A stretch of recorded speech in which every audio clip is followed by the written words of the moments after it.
You know what? The RV industry needs to come to terms. They need to understand that 2026 is going to be the worst year on record for sales when it comes to new and used RVs.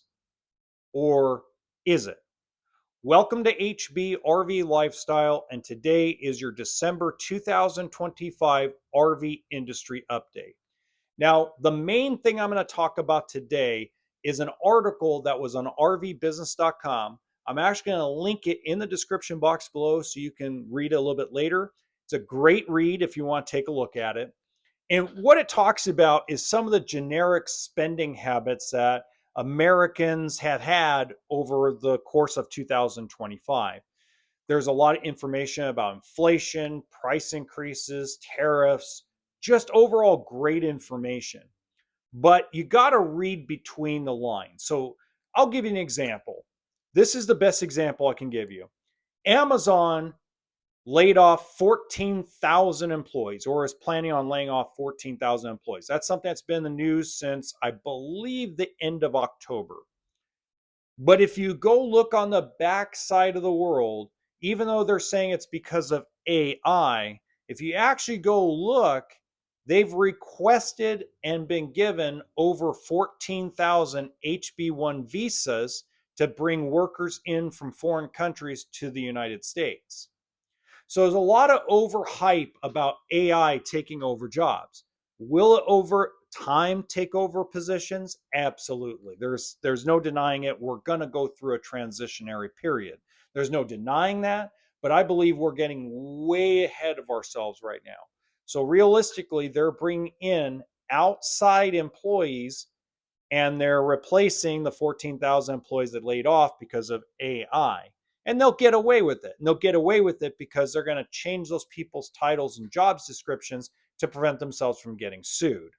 Let's face it, you don't make a move like that without having some information behind you. The other thing we have to look at is, even though consumer spending is mainly about the household, especially food prices being up there, etc., it doesn't affect the RV buyer as much as it affects, let's say, a car buyer. That's something that most people don't understand. When you look at the overall population of the United States of America, it's what, somewhere north of 350 million people, give or take? So if the RV industry only produces between 200 and 350,000 units a year on average, we're not talking about COVID. We're talking about on average. If you go look at history prior to COVID, you just take COVID right out of there and you just look at the history without COVID, they average between building 200 and 350,000 units a year. So that is right around what? 1%, right around that single digit percent of Americans that purchase a new RV. Okay. And not everyone will purchase those units within the year model. The other thing we have to realize too is the used RV market is still really hot. As long as it's priced correctly, a used travel trailer doesn't stick around a dealership lot too long. It doesn't stick around Facebook Marketplace very long with a private party sale. So if you go look at the numbers and the average days that a used RV is online, RV Trader, Craigslist, Facebook, you'll notice that there's a trend. The stuff that's overpriced is sitting online a long time. The stuff that isn't overpriced is snatched up within days. It's the hottest market I have seen, even including COVID. Now, the problem is there are more buyers. If you actually look at a lot of the surveys out there are more buyers in the market for a pre-owned fifth wheel, travel trailer, toy hauler, motorhome than there is available inventory. Now, the new area, well, that's a little different. It's segment to segment. But that I'll get into a little bit later in this video if you stick around. Now, when it comes to the used RV market, if you, let's say, have a book value, a base retail book value of 15 grand, and you have your truck camper for $30,000 because it's half the price of a new one, it's probably been sitting on RV Trader for about 6 months. While if that $15,000 camper was up there for 16, 14, 13, 12, 17 grand, it probably was snatched up in a day or two. That's how fast stuff is moving. The problem is the evaluation of the buyer is different than the evaluation of the seller. Now, like I talked about in my podcast episode at the end of November, is the separation is starting to occur on the dealership side.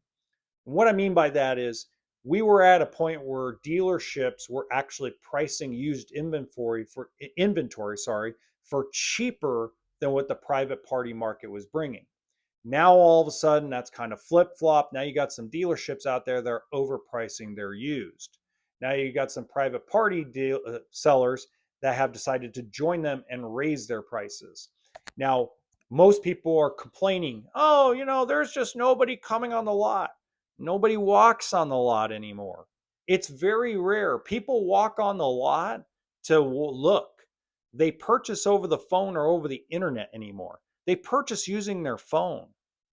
I'm having a 68-year-old man that I'm working out a deal with that lives 730 miles away from me on a truck camper because I'm better priced than anybody west of Texas. It just goes to show you. He went and saw it in person as local dealer. Local dealer didn't want to move off the price. They go shopping online. So there's a lot of segments, especially in the used market, where people are looking for value. They're looking for something they feel is appropriate value compared to today's market. And the problem is, and this is the biggest issue right here, I want you to pay attention to this. The biggest issue is a lot of the folks that are selling their units right now are selling the units because they bought it during COVID. They could have bought a 2016 travel trailer during COVID, and they're like, no, that's a prime piece of inventory. I am not losing 14, 15 grand on something. I'm not doing that. And yet the buyers in the market are like, whoa, that's not even close to the correct price for that travel trailer. It's not my fault you overpaid for it. So there's that separation that's really occurred that I think is actually going to, at the end of the day, correct itself in 2026.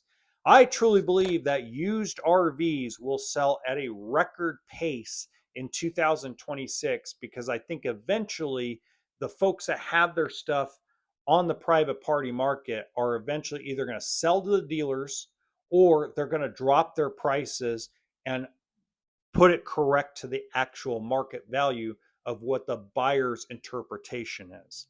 Okay. Now, when it comes to segments of new RVs, okay, I believe that truck campers are going to flourish in 2026. And I really think that anything dealing with small travel trailers or lightweight, inexpensive fifth wheels. And while I'm talking about inexpensive fifth wheels, I'm talking about anything that is sold under $80,000. Okay. If you go look at a lot of the market research that some of these guys are doing on the dealership level, and some of them have shared it with me, that a lot of them have seen that the majority of buyers in the market are not in the market for a Brinkley or a Momentum or a Riverstone type price unit, or even a Mobile Suites top price unit. So that segment of person that was spending $120,000, $140,000, $150,000 is now looking for something around $70,000 to $75,000. So those same group of folks that were looking for something, that was quality, that they were spending $120,000, $130,000, $140,000 about a year and a half ago, are now, as their research is going on for 2026, is looking for stuff under $80,000 and new or newer. So that's a segment, I think, of growth in the RV industry. If you look at like Columbus by Palomino as an example, that's probably going to be a product that's going to have a boom. You're probably going to see a boom in stuff like Reflection, Cougar.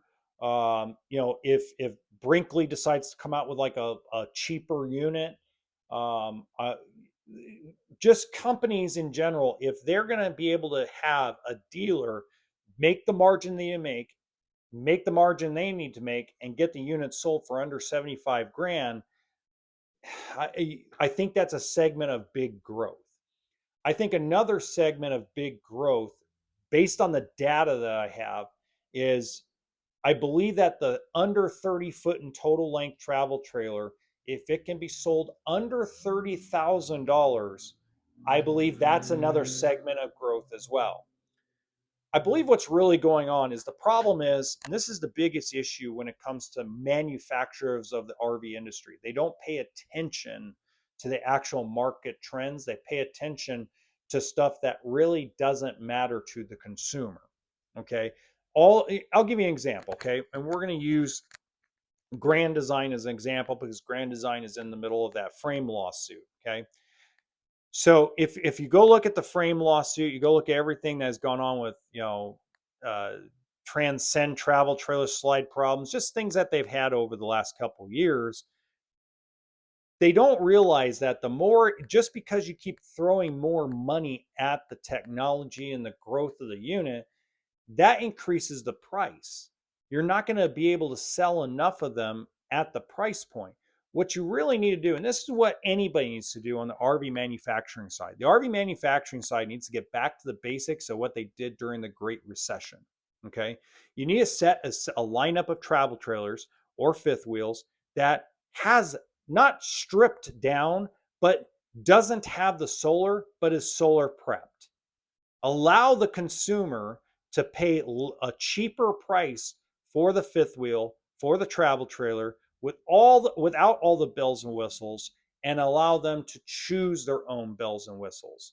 Get the weight down, get the weight off the chassis where it doesn't, have all these cracks and all these frame things that we've seen with Grand Design, and get back to the basics. What does a consumer really need? They need a solar prep. They need an area to put at least 2 batteries. They need 2 propane tanks. They need a stove or an oven. They need a microwave. Some need a microwave, some don't. Air conditioning, furnace, full bathroom, and good storage. If you can get to a point where you can get a fiberglass travel trailer, brand new, under 30 feet in total length, half ton towable for under 30 grand retail. Now, I'm not talking about MSRP. I'm talking about what they're actually going to sell for on the lot.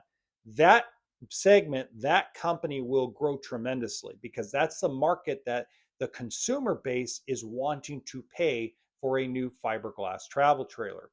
One of the examples is the reason why Flagstaff Microlight and Rockwood Mini Light were so successful in 2025 and even at the tail end of 2024 was the price point was close to that. It was still in that, upper echelon of the 30,000 mark, low 40,000 mark, but it was close, and that it was an ability to be able to make more units sell.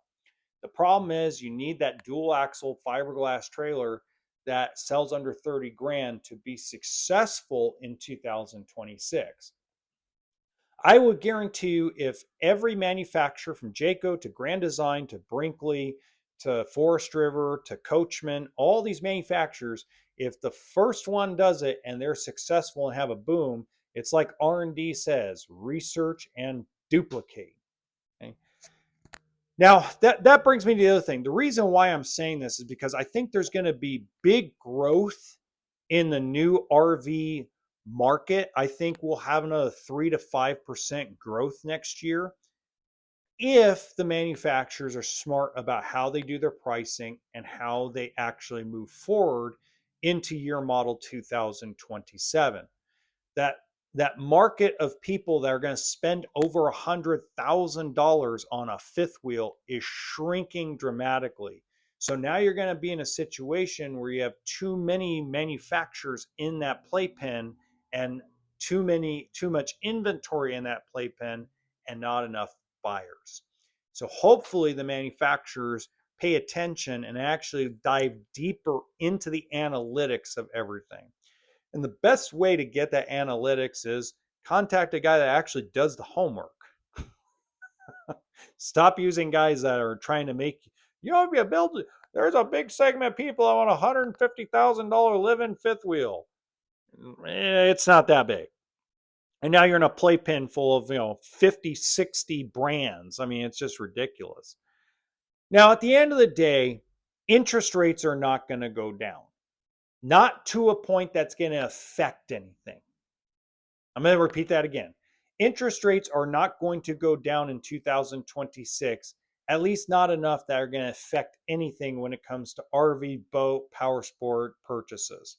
It may affect your mortgage, but it's not going to affect anything else because there's a very big, complicated formula of how an interest rate is determined on a recreational vehicle of any type and a car. It's very different than what the Fed rate says it's going to be. Very different how that all works. And if you want, you can check out Stephen Graham. He does a great job actually explaining that if you want a more detailed explanation of how interest rates are determined. Because if I did that, this would be a 2-hour video and everybody get bored, which are probably bored already for all I know. And the final thing I really want to cover today, and it's just something I think is very important, is if you're looking for tips on how RV how RV financing or RV loans work, click on that link right there and it actually takes you to all my RV financing playlists. Until next time, remember that RV always stands for toolkit and sense of humor.